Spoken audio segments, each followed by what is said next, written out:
হাজোৰ বৰ্ণি জাতীয় বিদ্যালয়ৰ অষ্টম বাৰ্ষিক প্ৰতিষ্ঠা দিৱস আৰু বঁটা বিতৰণী অনুষ্ঠান আজিৰে পৰা দুদিনীয়া বৰ্ণাঢ্য কাৰ্যসূচীৰে আৰম্ভ হৈছে। তদুপলক্ষে পুৱা পতাকা উত্তোলন শ্বহীদ তৰ্পণ কৰাৰ পিছত বৰেণ্য সংগীত শিল্পী জুবিন গাৰ্গলৈ শ্ৰদ্ধাঞ্জলি জ্ঞাপন কৰা হয়। ইয়াৰ পিছতে অসমৰ বাৰেৰহণীয়া কৃষ্টি সংস্কৃতিৰে সমৃদ্ধ এক বৰ্ণিল সাংস্কৃতিক শোভাযাত্ৰা উলিওৱা হয়। এই সাংস্কৃতিক শোভাযাত্ৰা উদ্বোধন কৰে অভিনেতা ভৱেশ দাসে। হাজোৰ পৰা মজিবুৰ ৰহমানৰ ৰিপৰ্ট, JPP ভাৰত। চাইদকা সমূহ দৰ্শকলৈ নতুন বছৰ আৰু আগন্তুক ভোগালী বিহুৰ আমি ওলগ দিছিলো। মই উপস্থিত আছো অসম জাতীয় বিদ্যালয়ৰ আৰ্হিত প্ৰতিষ্ঠিত বৰ্ণি জাতীয় বিদ্যালয় প্ৰাংগণত। এখেতসকলৰ দুদিনীয়া কাৰ্যসূচীৰে ইতিমধ্যে প্ৰতিষ্ঠা দিৱসৰ লগত সংগতি ৰাখি বঁটা বিতৰণী অনুষ্ঠান আৰম্ভ কৰিছে। তাৰ প্ৰাক মুহূৰ্তত আজি তেওঁলোকে এই বিদ্যালয়ৰ উদ্যোগত তেওঁলোকে এক বৰ্ণিল শোভাযাত্ৰা আৰম্ভ কৰিছে। আমি ইয়াৰ পৰিৱেশ দেখুৱাবৰ কাৰণে অনুৰোধ জনাইছো আৰু ইয়াৰ লগে লগে এই শোভাযাত্ৰাত আজি কেইবাগৰাকী বিশিষ্ট শিল্পী ইয়াতে উপস্থিত হৈছে। আমি তেখেতসকলৰ লগত এই যি অনুভৱ, এই অনুভৱ সম্পৰ্কে কিছু কথা জানিবলৈ যত্ন কৰিম। আমাৰ বিশিষ্ট শিল্পী আমাৰ তামুলী ছাৰ আছে, আমি তেখেতৰ লগতো কথা পাতিবলৈ যত্ন কৰিম। ছাৰ, আজি বৰ্ণি জাতীয় বিদ্যালয়ৰ আজি এটা বৰ্ণিল শোভাযাত্ৰা প্ৰতিষ্ঠা দিৱস উপলক্ষে আপোনাৰ অনুভৱ কেনেকুৱা? এই বৰ্ণিল যাত্ৰাত, বৰ্ণিল শোভাযাত্ৰাত আৰু এই অষ্টম বাৰ্ষিক প্ৰতিষ্ঠা দিৱসৰ এই শোভাযাত্ৰাত উপস্থিত থাকিব পাৰি নিজকে খুব সুখী অনুভৱ কৰিছো। খুব ভাল লাগিছে। এই বৰ্ণি ঠাইটোৰ পৰা মোৰ আজি নহয়, আজি কেইবাবছৰৰ পৰা মোৰ নিজৰ ঠাইলৈ অহা যেন পাইছো। গতিকে এই বৰ্ণিল জাতীয় বিদ্যালয় উন্নতি কামনা কৰিছো। ধন্যবাদ। এইখিনিতে আৰু কেইগৰাকীমান আমাৰ বিশিষ্ট শিল্পী আছে, তেখেতসকলৰ লগত কিছু কথা জানিবলৈ যত্ন কৰিম। ছাৰ, আপোনাক আমি নৱবৰ্ষ আৰু ভোগালী বিহুৰ ওলগ দিছিলো। আজি এনেকে এটা বৰ্ণিল শোভাযাত্ৰা বৰ্ণি জাতীয় বিদ্যালয়ৰ আপোনাৰ অনুভৱ কেনেধৰণৰ? খুবেই সুন্দৰ অনুভৱ। আজি বৰ্ণিল শোভাযাত্ৰাত বৰ্ণি জাতীয় বিদ্যালয়ৰ লগত যি আজি সাংস্কৃতিক শোভাযাত্ৰাত অংশগ্ৰহণ কৰিব পাৰি নিজকে ধন্য মানিছো।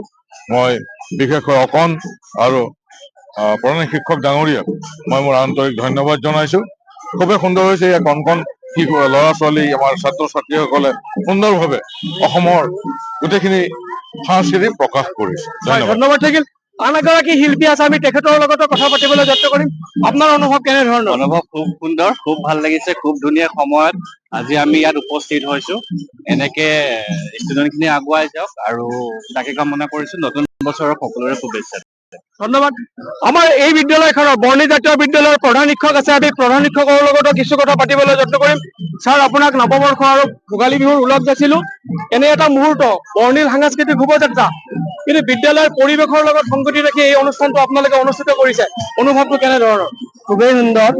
আমি অতীতক ৰমন্থন কৰি বৰ্তমানক আগুৱাই যোৱাৰ প্ৰয়াস কৰিছো শিক্ষাৰ লগতে। গতিকে মৰহি যাব আমি নিদিওঁ। সময়ে সময়ে আমি প্ৰতি বছৰে এইটো আমি উপস্থাপন কৰি আহিছো আৰু কৰাৰ প্ৰয়াস কৰিম। সকলোকে নৱবৰ্ষৰ ওলগ জনালো।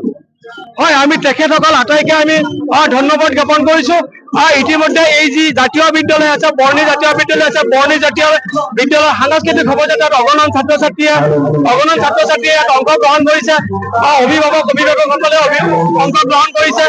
ভিন্ন ভিন্ন উত্তৰ পূৰ্বাঞ্চলৰ ভিন্ন সাজ পোছাকৰ আৰ্হিত তেখেতসকলে সাজ পোছাক পৰিধান কৰিছে আৰু পৰৱৰ্তী সময়ত কেনেধৰণে এওঁলোকে এই অনুষ্ঠান অব্যাহত ৰাখিব লক্ষণীয় হ'ব।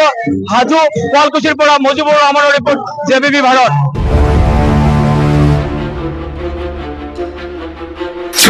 Crime,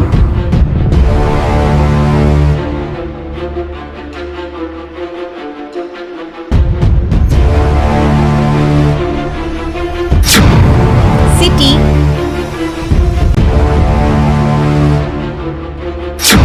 breaking news,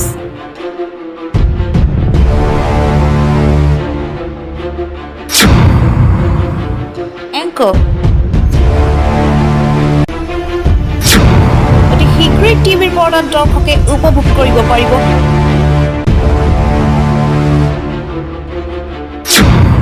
সকলো সময়তে সকলো ধৰণৰ বাতৰি লৈ আহিম আপোনালোকৰ বাবে